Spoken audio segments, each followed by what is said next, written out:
Have our fascinating tales of everyday people from the past inspired you to explore your own family story? This episode is brought to you by findmypast.co.uk, the perfect place to start building your family tree for free. It makes it so easy to get started with just a few details and helps you fill in the gaps from there. Their smart hints do the hard work for you, instantly unearthing clues to your past from their vast record collections. You can search other members' family trees to make new connections and even share your discoveries with loved ones as your family tree grows. In just a few minutes, you'll have a flourishing family tree full of incredible stories and revelations. Visit findmypast.co.uk/journeythroughtime to start your family tree with a free trial. That's findmypast.co.uk/journeythroughtime. Free trial auto renews after 7 days unless canceled. Terms and conditions apply.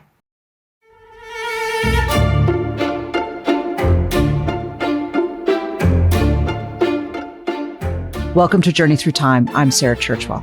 And I'm David Olusoga. And this week we have a very, very dark story to tell. One of the most infamous, one of the most shocking crimes in all of British history. A crime spree that in its day was as famous and was as infamous as the murders of Jack the Ripper. The Burke and Hare murders, also known as the Westport murders, took place in Edinburgh from late 1827 throughout 1828. And for 200 years, they have been part of the mythology, the legend of the Scottish capital. It's interesting, David, because we have been focusing on stories that are forgotten. And I think Burke and Hare is an interesting one because it is part of the legend of Edinburgh. Yeah, it's remembered and yet not remembered. But I think in the way that it's probably best remembered is not as a moment of history, but the way it seeped into literature. And I know that's something that you have thought about and written about in the past. But I think one thing that really made it stand out and made it even more shocking was that this was a scandal that involved not just the murderers, but respectable people, and in particular, the medical profession, men of science, men of privilege and wealth. And when the details of this scandal became public, people were so offended and affronted by what had happened that there were riots in Edinburgh, and those connected to the killers came close to being lynched. At the centre of the story are Burke and Hare, two Irishmen, William Burke and William Hare, both from different parts of Ulster, both relatively poor with no property or land. And the story begins a decade before the infamous murders in the years just after the Battle of Waterloo, because Ireland was a huge recruiting ground for the British Army. And so after the wars against Napoleon, thousands of men were demobilized. Many of them came back from France, back from the army, back from the empire. And there was very little work. William Burke, in fact, was one of those demobilized soldiers. He'd served in the Donegal militia, and while a soldier, he'd got married. And those years after Waterloo were the years of an economic depression in Ireland. Population was increasing. The land, of course, was not increasing. And the only work that was available was very tough agricultural work. So Burke and Hare, like thousands of other Irishmen, did the maths, and they worked out they could make much more money by leaving Ireland and going to England or Scotland. So this is really the beginning of the Irish diaspora. In a few decades, we'll be in the full throes of the potato famine. But so, these people have come back from war. There's no victory parades. There are all of these people competing for not enough jobs, facing poverty, starvation. And so there's part of already this migration out of Ireland, and they're both part of that. Yeah, we've talked about the push factors out of Ireland. The great pull factor was the age of the canals. In the late 18th, early 19th century, there was a canal mania in Britain. They were being built everywhere. And there was huge amounts of labour needed to cut these channels through the countryside, to build the aqueducts and to build the bridges. And Ireland was the traditional source of labour. Remember, this is before dynamite. Everything's got to be cut through the landscape. And so Burke and Hare just rush off, in their case, to Scotland to be part of this canal boom. For reasons that we'll get onto later, we have a pretty good idea of what they looked like. An engraving done of Burke 10 years later shows that he was of average height. He had a roundish face, brown hair, and he wasn't in any way very distinctive looking. What we know about his personality is that he was a bit of a drinker and a bit of a womanizer. He was said to be fun and gregarious, like to sing and dance. William Hare, we know even less about his background. We don't know his exact date of birth. We don't know where he was born. He seems to have been less educated than Burke.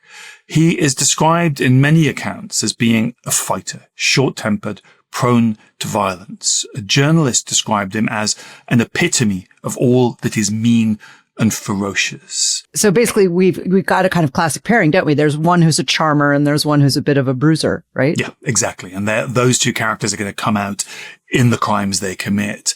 The same source that gives us an engraved image of William Burke gives us Hare, and he is shown as a man with a narrow, thin face and large eyes, a kind of more attractive looking figure than William Burke. But as we will discover, there's nothing attractive about this pair. When the Union Canal, the big canal in Scotland, was finished in 1822, Burke and Hare stayed in Scotland and they looked for other work. We don't think they met while they were both working on the canal, and we don't think they met when they were both trying to find jobs around Edinburgh. In the meantime, William Burke had become a cobbler. He'd abandoned a wife that he'd had in Ireland, and he'd met up with a new partner, Helen MacDougall. And like him, she just moved from job to job.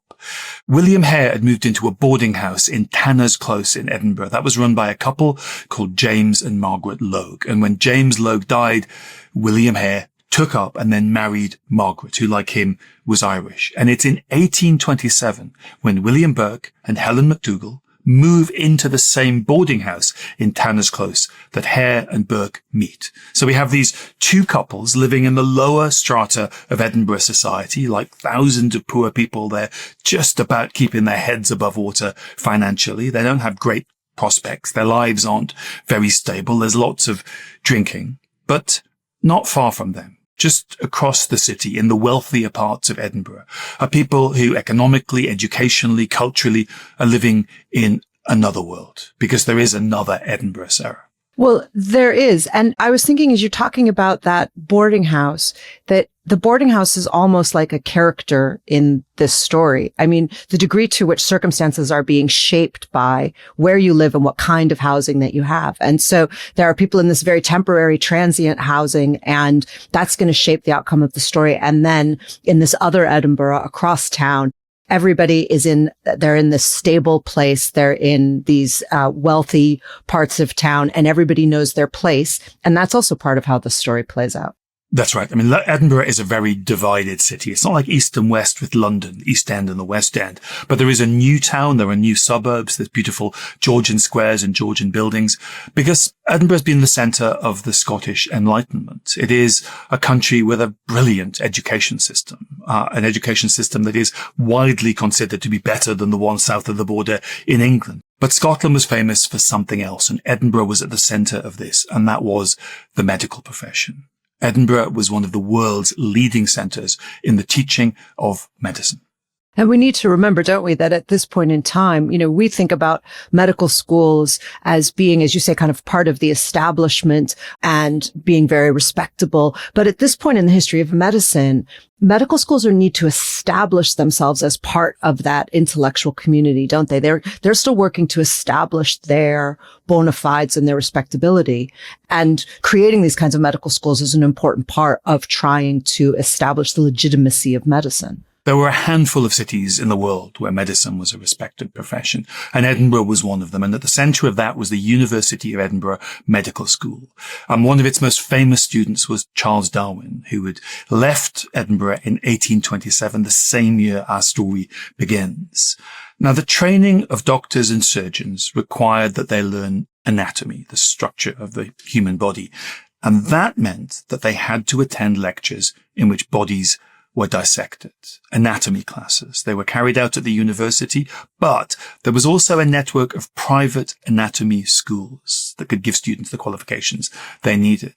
And what that meant was that the university and those private anatomy schools all had to have access to human corpses. And here the law had fallen disastrously behind the pace of this intellectual scientific revolution. You can already hear in the story, right, that we've got a problem, right? You've no bodies, no doctors, which is a very bizarre way of thinking about it. But in fact, that's what's going to drive the story, is that there is a demand for corpses. Yeah. And the law had defined 3 categories of people whose bodies could legally be dissected, could be handed over to the anatomists.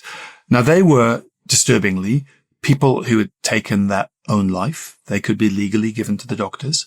Most disturbingly, the bodies of children who had died without parents, so orphans or what was called foundlings. They could be dissected. But the bulk of the bodies used in the anatomy classes were those of convicts, people who died in prison or people who had been sentenced to death, which in England and Scotland meant death by hanging. The few bodies that were available automatically went to the university, to Professor Alexander Monroe, the famous professor of anatomy. The private anatomy schools had to find bodies in a different way. And as you say, there was a problem of supply and demand. The law had created a huge impediment that meant the viability of this booming sector, the education of doctors, that was in threat, that was in peril because of the nature of the law. Once you lay out these pieces of the story, you can hear the disaster waiting to happen. But it's as if it's like watching a movie where you know something terrible is going to happen. And yet these people have no idea that what they've done is create the conditions that are going to lead to this horrifying outcome. Yeah, the law has guaranteed that there's going to be a crisis. It's made things actually even worse. The Murder Act of 1752 had actually made things even worse. Criminals found guilty of capital crimes, their sentence was not just death by hanging, it was death and dissection.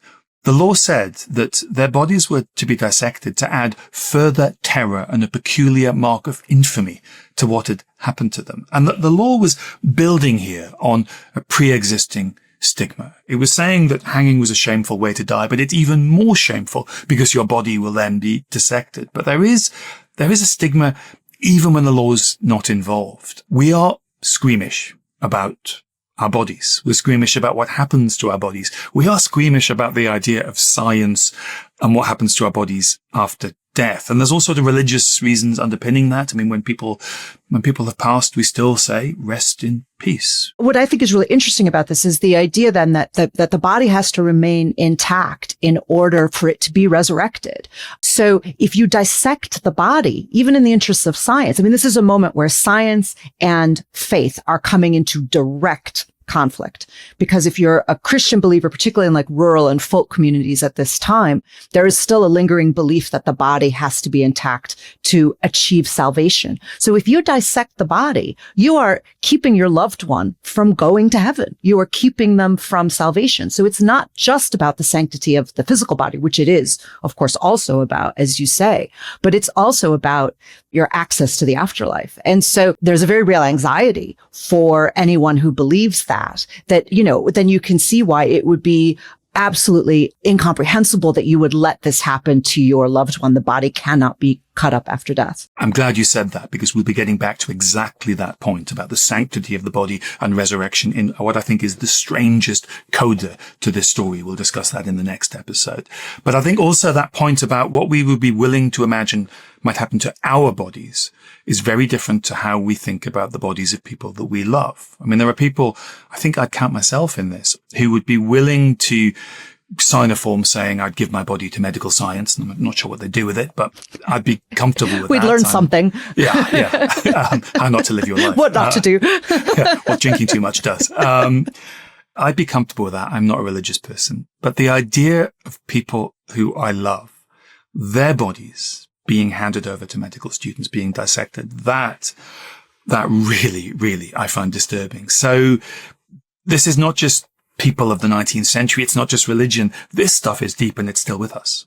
Well, and as you said a minute ago, the 3 categories that could be dissected, people who've killed themselves, people who have been killed by the state for a terrible crime, but then children without parents. There's something so poignant and awful about that. This idea that they don't have any parents to protect them. Yeah. There's people who can't protest, basically. Yeah. So we can imagine, as you say, the idea of giving up our children for science, even though we might wish that we could do that. It would be a very, very difficult thing to do. And then there's this terrible, vulnerable idea of these children who have no parents and that they can just be, and then nobody's thinking about their access to the afterlife. It's really chilling. Yeah, it's really, really disturbing, but a lot about the story is really, really disturbing. So as we're going to have to school ourselves. Yeah, exactly right. I have to steel myself, disturbing. don't I? Don't you right? I got to toughen up. All right, toughen up, Churchwell. Right. Okay. Yeah, okay, man up. It's going to get worse. The law had added the stigma of dissection to the death penalty. The law had also understood kind of that it was creating this supply and demand problem, because in 1742, the law said it was illegal to remove a body from its grave. It was a criminal offense. But the demand for corpses in anatomy classes was so great, and the punishment under that law was not severe enough. It was 6 months in prison, and there were very few people caught, that the earnings of stealing bodies, body snatching, compared to the risks, meant that there were people who began to rob graves. This period in the early 19th century has been described as the golden age of body snatching. It's really hard to imagine the kind of the glamour years of body snatching. And you don't want to think about so what were the falling off years of body snatching? Yeah. What was it like when it lost its cool? Exactly. What were the bad times? Oh dear. The grave robbers were given what I think is just an astonishing name. They were called the resurrectionists or resurrection men. But this does go back to that point, isn't it? It is an astonishing name, but it isn't just ironic, right? It's voicing those anxieties about interfering with spiritual resurrection, about that double violation of man playing God. Yeah, people are supposed to be resurrected by God. They're being resurrected by these criminals who are breaking into cemeteries in the middle of the night to steal bodies. Now, the traditional understanding of what we mean by grave robbing is that you break into a tomb or you break into a grave and you steal objects that have been buried with the body. This is about theft of the body, and grave robbing in Edinburgh in the early 19th century had become a profession. They broke into cemeteries in the middle of the night. They removed the bodies. They did their work really quickly. They worked with wooden implements, wooden spades to reduce the noise. And they had a methodology for getting bodies out of graves. They dug a pit down at the head of the grave. They then went into the pit, broke into the coffin, put a rope around the neck of the body and pulled it up through the hole to the surface. And again, that link between hanging and resurrection, hanging and dissection. It is innocent people dragged back into the light after death with a rope around their neck. And as a result, there was just a growing sense of revulsion against the grave robbers. It starts to create a real culture, doesn't it? There's a culture of anxiety around all of this. And you were saying at the beginning, David, that the story informs a great deal of literature from the period. And it does because there's this cultural anxiety and that seeps its way into the stories that get told. And of course, the most famous one, which actually comes from a little bit earlier than the exact moment of Burke and Hare, but is from exactly this moment in the early 19th century, is Frankenstein. I mean, you were just talking about the idea of dragging a dead body back to life. And that's exactly what Frankenstein is about. And it's worth remembering that Victor Frankenstein, Dr. Frankenstein, is a medical student as the story begins. So Frankenstein isn't a story about body snatching per se, but it's very much about the dissection culture, the anxiety around body parts and graves and bringing people back from the dead. And so it's steeped in this atmosphere and all of these questions about scientific ambition and the ethics of medical experimentation, the consequences of dissection, and that question about playing God, right? It all plays into Frankenstein, which is fundamentally a story about resurrection, right? That's what that book is about.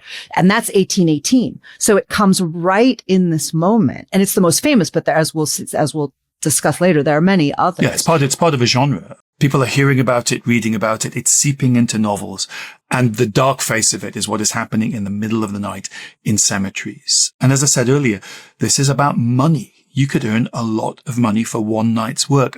A body in Edinburgh in this period, in the 1820s, was worth £8 if it was in the summer and £10 in the winter. And that was because, bizarrely, a body had more value to the anatomists in winter because the cold meant it decomposed at a slower rate and more classes, more lectures could be performed. It was of greater value as a teaching aid than it was in the summer when it would rot and decompose faster. It's just disturbing. It is disturbing, but it does make gruesome sense, right? That the body keeps better in cold weather, as you say, so it fetches a better price. But it's also getting back to the kind of more profound question about the way that this whole story is bound up in questions literally about life and death, is that what it means is that the closer it is to life, the more valuable it is, right? And the further it is into death, the less valuable it is. I mean, and so as I say, it makes a kind of horrific sense.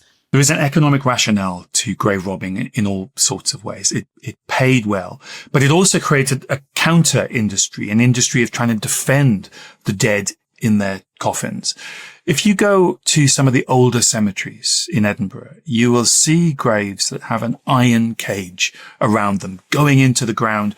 Inside that cage was placed the coffin. These are called mort safes. They are designed to prevent the body being taken. There are cemeteries, mort safes. Mort safes. So death safes. Death safe. Yeah, it's a death safe. Yeah. Wow. It's appalling, isn't it? People who couldn't afford that, you could rent a big slab of granite, which was put on top of the grave of your family member, which meant the body couldn't be taken out, or in theory. Sometimes there were coffins that had a iron shackle around the neck of the dead to prevent the body being removed from the coffin. And guard posts were sometimes built in churchyards, in cemeteries, burial yards, so that family members could sit in shelter, sometimes with guns, for a few nights after the burial of a loved one to try to defend it from the grave robbers until it had decomposed enough to have been no value to them. And all of this became a huge social scandal. This absolutely appalled and disgusted people. And there was a deep sense that the anatomists, the doctors, the scientists were really disreputable, frightening people. Well, and you can see why. I mean, they were, right? I mean, whatever we may say about the advances of science that they were making, I mean, this was technically criminal. They were engaging in criminal activity. I mean, it gives a whole new meaning to black market, right? But they are engaged in black market activities. And so even though we say, oh, well, we needed to make scientific progress, the citizens of Edinburgh were not wrong either to say this is leading to appalling behavior. And this is not just about the grave robbers. It's very easy to blame only the grave robbers, who tend to be people from the lower stratas of society.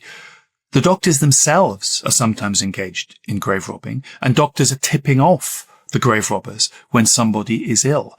People who work in churches and in cemeteries are tipping off the grave robbers. This money paid for bodies, some of this is used for backhanders, for bribes. Money is given back to people for the information that led to the body. So it's not just these poor men at the bottom of society. Far more reputable people, or so supposedly respected people, are involved in this. So, David, what happens next? Well, an old man who is one of the tenants in the boarding house. We don't have a surname for him. He's only known in the historical record as Donald by his first name. He dies of natural causes. And old Donald had been a soldier. He was now an army pensioner. Army pensions were paid quarterly, and he was about to be paid his pension when he died. He dies owing William and Margaret Hare £4, a significant sum for people like them living on the margins. William Hare is worried that he and Margaret are also going to end up having to pay for the funeral of Donald. And he is bitterly complaining about this to his friend and his lodger, William Burke. And in conversation, the two of them come up with an idea. They decide to sell the body of Donald to the anatomists to get back the money that's been lost in owed rent.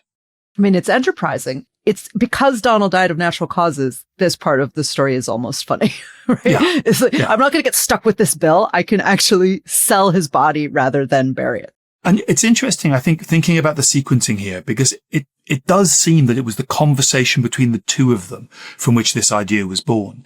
Because Hare had actually already contacted the local parish to say Donald had died, and they had sent a coffin for the body. He was trying to get out of having to pay for the funeral. Men from the parish came, they put the body in the coffin and sealed the coffin, and they left. So Hare had begun to do the right thing. So I think he'd gone down one pathway and then, in conversation with Burke, come up with this alternative strategy. We're told that Hare then breaks into the coffin using a chisel. And then the two of them fill the coffin with wood. They hammer the coffin closed again. The men from the parish come and take it away, and they bury a coffin full of wood in one of Edinburgh's cemeteries. And so Burke and Hare have the body in the boarding house. Where do they put it?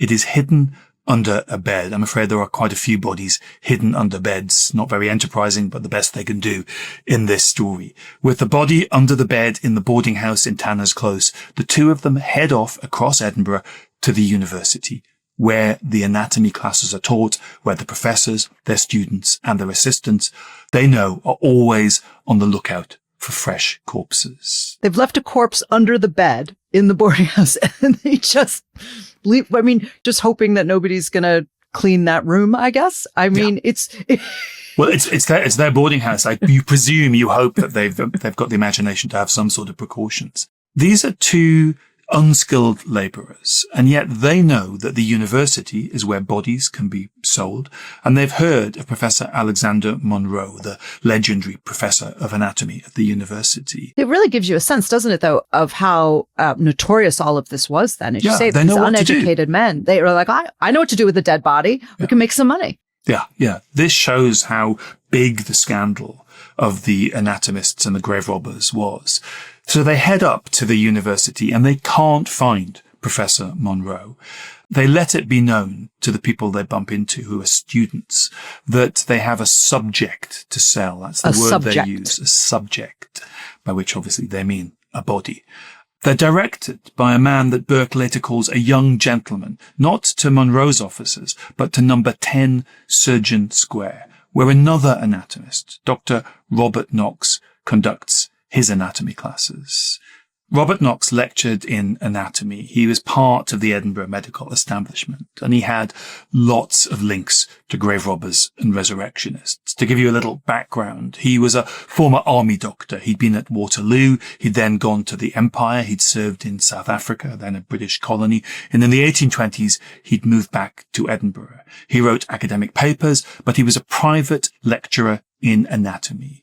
He wasn't a surgeon in the strict sense. He didn't carry out operations on living people, but twice a day he carried out dissections. He really needs a regular supply of corpses. He needs a lot of corpses. He needs loads. Historians have estimated that he had to get hold of around 35 bodies every year. He has a business model that demands lots of corpses. And if he had just had, given some fewer lectures, I mean, it's really weird because you and I both lecture. And the idea that you would say, well, I've got to give X number of lectures and therefore keep bringing me corpses is just, it's really hard to get your head around.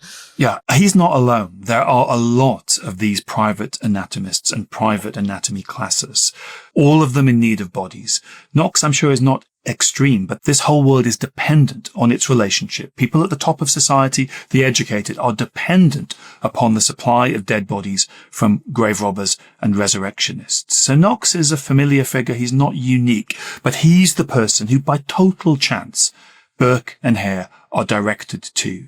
Now, there are lots of kind of gothic elements of this story, but the appearance of Robert Knox, his physical appearance, is almost like a central casting. It's almost like, it feels like it's an over-the-top detail by a scriptwriter who got out of control. He was blinded in one eye by childhood smallpox. The same condition had left his face partially disfigured. There's a famous image of him. He's holding up a part of a body, and he has thick glasses over his one good eye. He was balding and a very, very sort of odd-looking figure. Now, I have to say, my problem with Robert Knox is not his appearance, and I didn't actually first encounter him reading about Burke and Hare. I know him because I write about race. And here I've got to do kind of full disclosure, because I have a real problem with Robert Knox. This is a figure I'm going to struggle to have the detachment that you're supposed to have as an historian, because I really hate this guy. He is one of the fathers of scientific racism. Long after this scandal, he writes a book called The Races of Man, and it is a appalling book in which he attempts to use crude anatomical science to prove racial inferiority of black people and other ethnic groups, not just people of dark skin, but Celtic people, Irish people, compared to what he calls himself a Saxon. his ideas spread and metastasized through the 19th century. So I first encountered him through his appalling, just really disturbing writing on race, and then learnt that he was the man to whom William Burke and William Hare had sold dead bodies. I mean, I think you're allowed to not be detached about this, David. I give you full permission because, yes, we as historians, as you say, we need to be dispassionate about what we study. But this is a story about inhumanity. And, you said that there are Gothic elements to it. And we've been saying there's some kind of macabre humor that creeps into it, and more of that will come out. But it is fundamentally a story about inhumanity. And I personally think that as historians, we're allowed to have our human reaction to that and to say, this is a bad man.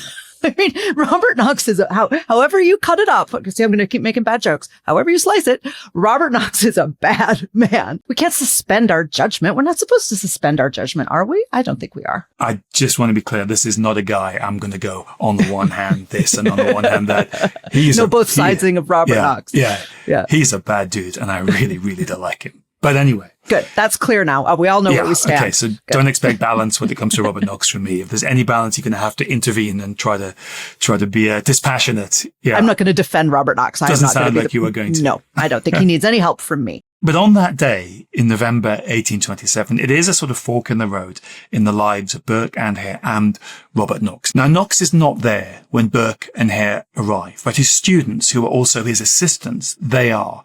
And they ask Burke and Hare to bring the body of the old man up to the university. They don't ask, how come you've got the body of an old man? They just say, bring it over. And that evening, Burke and Hare carry the body of Donald in a sack from Tanner's Close in the Westport district of Edinburgh all the way up through the city to Surgeons Square. So it's not even very surreptitious. I mean, they're told to come after dark, but otherwise it's an open secret. Everybody's in on it. Everyone knows that dead bodies keep turning up. They know not to ask any questions about where they came from. And they just say, bring us the corpse after dark. And they just cart it across town in a sack. I mean, they've gone up to university, said that we got a body for sale. And within, we don't know how long, but that evening, they're delivering the body. So this has not been a very difficult transaction. This has been a kind of frictionless transaction so far. Yeah. And the idea that nobody's concerned about a dead body that turns up and you just go, okay, great. Thanks. We'll cut it up. It's extraordinary. This is the raw material for the training of the medical profession. And clearly the people at the university, the people in the private anatomy schools have kind of made peace with this. They're comfortable or they're accepting of it. When the body is delivered up to Surgeon Square, to Knox's anatomy rooms, Knox himself appears. Now, it is later said that Knox asked no questions as to how the body had been obtained. And instead, there is a negotiation about price. Burke is the more educated, and he seems to take the lead, and they receive £7, 10 shillings for the body of Donald. And obviously that's a lot of money. You were saying that the £4 that Donald owed them was a considerable amount of money, and that's what they were hoping to recoup. And here they're being offered almost twice that. Yeah, £7, 10 shillings in 1827 for two guys like Burke and Hare. That is the equivalent of 3 months' wages for their work that they've done previously on the canals. It's more than they'd earn in a whole season harvesting crops in the fields outside Edinburgh. So when the money is put in their hand and they share it out, they must have been astonished. And then, in some ways, the pivotal moment in this whole story is at this moment when they've been given the money. As they're leaving, one of Knox's assistants, a man called Thomas Wharton Jones, is said to have told them that they would be glad to see them again when they had another body to dispose of. It's really sinister, right? So Thomas Wharton Jones is basically planting the idea and saying, if you bring me another corpse, you will get another £7, 10 shillings. We're open for business. There's more money where that came from. And he's saying this in the age of the resurrectionists, the age of mort safes, of watchmen in the graveyards, in a city infamous for grave robbing. Now, in that environment, I think it was inevitable, as you were hinting earlier, Sarah, that somebody would one day work out that there is, of course, another way of producing human corpses other than robbing graves.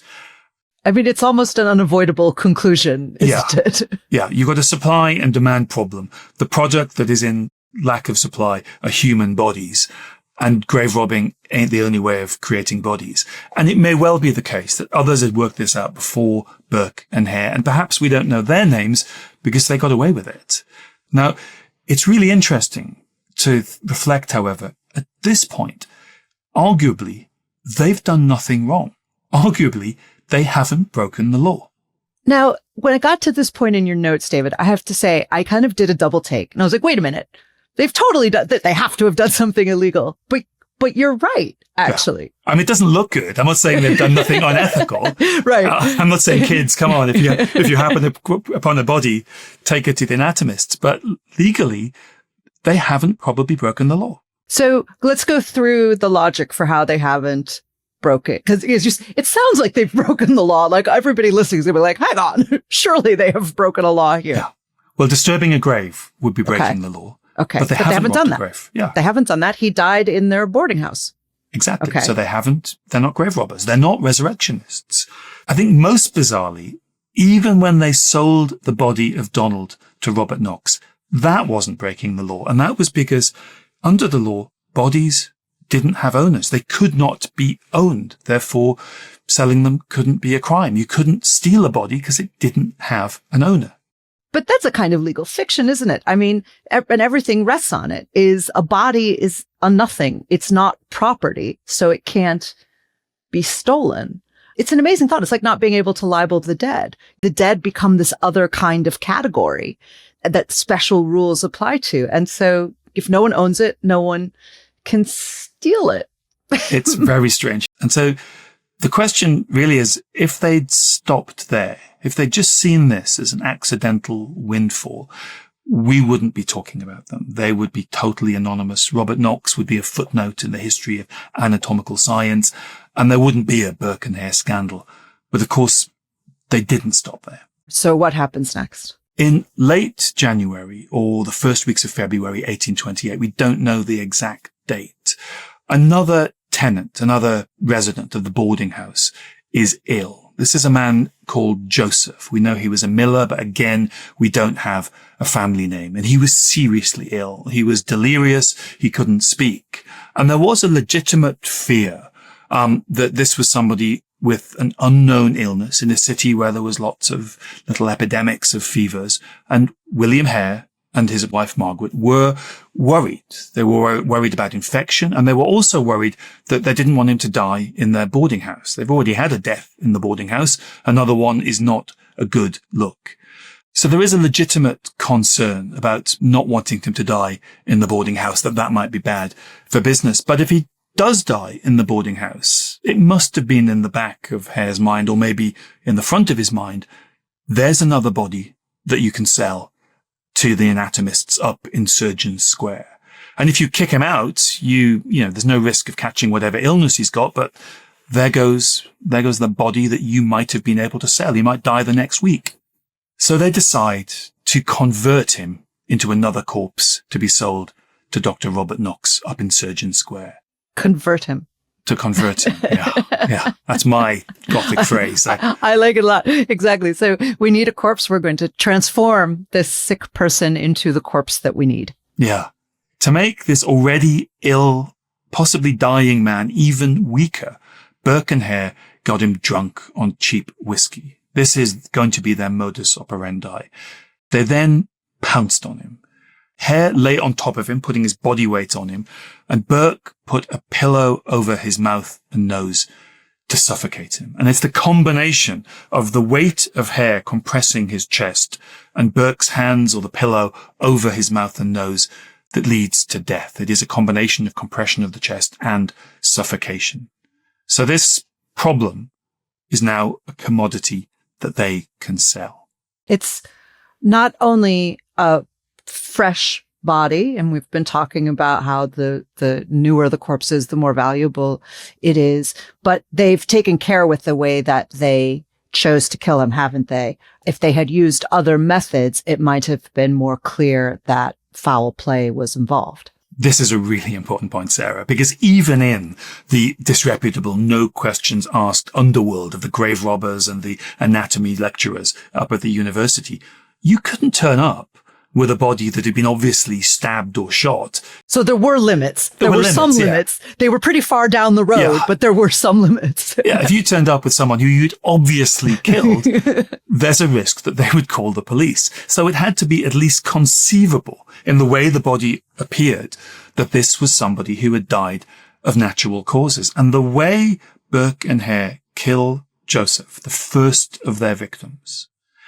it shows that they understood this. They had not medical knowledge, but they understood that they needed to be careful. They stumbled across a way of bringing about death to their victims that didn't leave cuts or bruises or marks that could be detected by the doctors, that could lead to questions being asked, that could lead to the police knocking on their door. I think, and we'll come back to this, as you say, because alcohol becomes part of their modus operandi. But even right here, it's worth pausing. For me, it's such a weird moment that this man who has this terrible fever and infection, that your boarding house, owner comes in and says, I know what let's do. Let's have a lot of whiskey. I mean, you feel like if I'm lying there with like a terrible infection, I'm not going to be like, great, give me a lot of whiskey. But that's actually what starts to come through in the story very quickly from this point, is how much of a culture of really heavy habitual drinking there was. And that this actually helps them with their plan. But you can't do that unless you have people who are like, yeah, I feel really sick, but sure, give me a bottle of whiskey. And, and that sounds like a good plan. For us, it's such a weird idea that if you're really ill, the last thing you're going to do is throw back a lot of whiskey. At least I would think so. I don't know. If I were on my deathbed, and I have to say, I'm the descendant of poor Scots who lived in this same part of Scotland in these same years. If I thought I was on my deathbed and someone came in with a bottle of whiskey, I'd think I got nothing to lose. So, I'm just showing my American puritanical roots, am I? Yeah. I would keep that whiskey away from me. What are you? I would literally be like, what are you trying to do? Kill me? Well, unfortunately, poor Joseph didn't have that reaction. He would have been better if he was a little more puritanical. Poor Joseph says yes to the whiskey. And then Burke and Hare have worked out that there is a method here that, at least for the science of the time, doesn't leave any marks. Of course, today, doctors would instantly know they'd been suffocated. Today, there are tests. There are all sorts of procedures that could be done. It's still quite difficult sometimes, but today it would be detected. It couldn't be detected in the 1820s. But to take a step back from the forensic and think about the psychology here, they've crossed a line. They have gone. Now they have committed a crime. Now they have committed a crime. Definitely. What's interesting is how incremental this is. Their first victim is not really a victim, and very often Donald is not counted among the victims of Burke and Hare. He dies of natural causes. Joseph is somebody who may have already been on his deathbed. They could argue that they had prematurely ended the life of a man who was close to death. That might be how they could rationalize it, but they have crossed a line.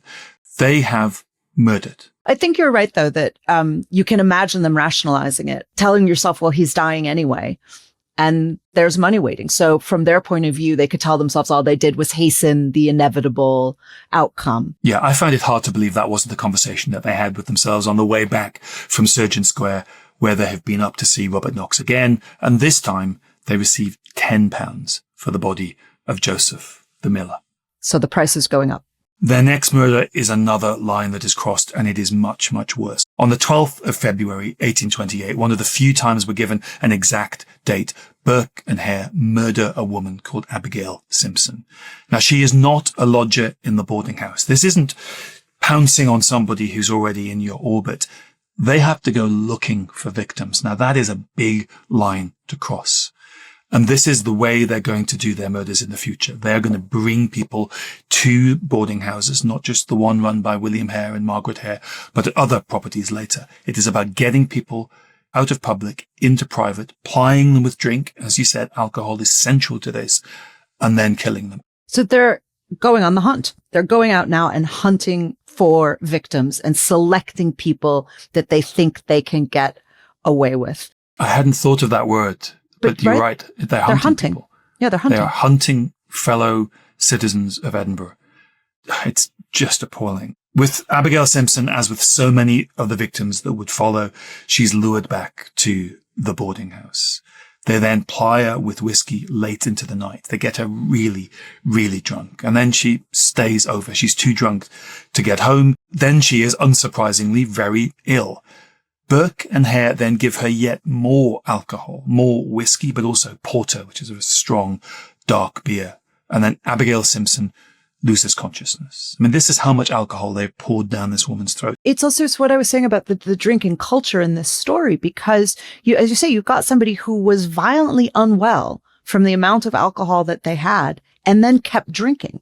So unless they were, and it doesn't sound from any of the accounts like they were forcibly tipping whiskey down her throat, you've got somebody who was so drunk that they threw up, completely sick, and then and then they go, well, here, have some more, have some porter, and they just keep drinking, right? And it just gives you an indication, as they say, of just how heavy the drinking culture was, because this is normalized. These are people on the margins of society, and alcohol is one of the few releases, the few forms of escapism. So there is a very, very strong drinking culture, and it is whiskey, it is liquor, it's hard spirits. But there is also a suggestion in one of the accounts of a later murder that people really are having alcohol forced upon them. One witness says that they see one of the killers pouring alcohol into the mouths of one of the victims. So we'll never know the extent to which this was a heavy drinking culture, leaving people vulnerable, how much people had alcohol forced upon them, or a combination of the two. But what we do know is that this is their methodology. When Abigail Simpson collapses, Burke and Hare again pounce on her. We know from a later confession that Hare clapped his hand on her mouth and nose, while Burke laid himself across her body in order to prevent her making any disturbance. Once she was dead, they got news to Knox that they had another body for sale. And the body of Abigail Simpson was placed into a chest for importing tea, carried across Edinburgh up to Surgeon Square and delivered to the classrooms of Robert Knox. In a tea chest. In a tea chest that is going to be used again for later victims. Now, it was at this moment that Knox gave the strongest indication that he was well aware that the sudden ability of these two men, these two Irish labourers, Burke and Hare, to supply him with fresh corpses was at the very least suspicious. On coming into the classroom and seeing the body of Abigail Simpson laid out and naked on the slab, Knox is reported to have been approving of it being so fresh, but did not ask any questions. Fresh. Like he's a chef assessing a piece of meat. Yeah. I'm glad this is so fresh. This poor naked woman who, it's just... Yeah. I'm sorry, Knox is the bad guy in this story. He just is. He's a piece of shit. I'm sorry, he really is. Sorry, I'm going to have a real problem. I'm okay with you calling him a piece of shit. I'm deeply comfortable with that. I hated him before I knew any of these details. Well, so this is horrific. Yeah. Those words are going to come back to haunt him, because it becomes very difficult when all of this becomes public to make sense of how few questions Knox asks. And if you think about the scenario, the body of a woman recently died, has been delivered to his classes by Burke and Hare, and he's not even curious as to how they happen to be in possession of this body. And also, they have to have enough medical knowledge at that point for him to know how recently dead she is, right? Because rigor mortis, they know at least enough to have a sense that this is not somebody who died 24 hours ago and has been buried and presumably, like, if you're lifted out of a coffin in a grave, you've got dirt and stuff. There must be like signs that you have been removed from a grave. Yeah. And this pristine naked body that is freshly dead, he has to know. But he comments on the freshness as a positive attribute rather than something that should make him suspicious. There is consistently a suspicious lack of curiosity on the part of Dr. Robert Knox. And when the scandal does break, his lack of curiosity is noticed by everybody who reads about this scandal, and everybody does read about this scandal. Well, and as it should be, right? I guess they don't have the idea of an accessory after the fact yet, but to a modern listener, it's like, obviously, this is criminal behavior. Yeah. This is known as the Burke and Hare scandal. And I've always felt it should be known as the Burke, Hare and Knox scandal, because he is absolutely central to this. I've always found it impossible to believe that he could receive these bodies and not deep down know where they were coming from. Or even not deep down, even at the front of his brain, know very clearly where they were coming from. I agree. And I think you're right. We need to rename it. Will be the origins of a new title for this, the Burke, Hare, Knox scandal. Oh, I'd love that. Yeah. My mission to bring down the already ruined reputation of Dr. Robert Knox. This heinous man. But by this point, they have now delivered 3 bodies to his anatomy rooms. Donald, the lodger, who died of natural causes, Joseph, the lodger, who they'd murdered, and now Abigail Simpson, who, as you say, they hunted on the streets, lured back to the lodging house and murdered. And the method in the latter 2 cases of putting their body weight on the chest, and one of them, Burke or Hare, using a hand or a pillow to block their nose and their mouth, to kill through a combination of compression of the chest and suffocation. They have now perfected this, and it's not going to change. This is the method they're going to use time and time again. And when this story broke, when this scandal appalled late Georgian Britain, this method of killing, described in detail in newspaper reports, in confessions, and in a trial, that was given a nickname. It was called Burking, after William Burke. So on that quite grim note, I think we need to pause. We all probably need to take a breath and collect ourselves, but we will come back next time to the second half of this dark story. But we will now hear the story of how Burke and Hare were eventually brought to justice. So join us next week for Journey Through Time, and thanks very much for listening.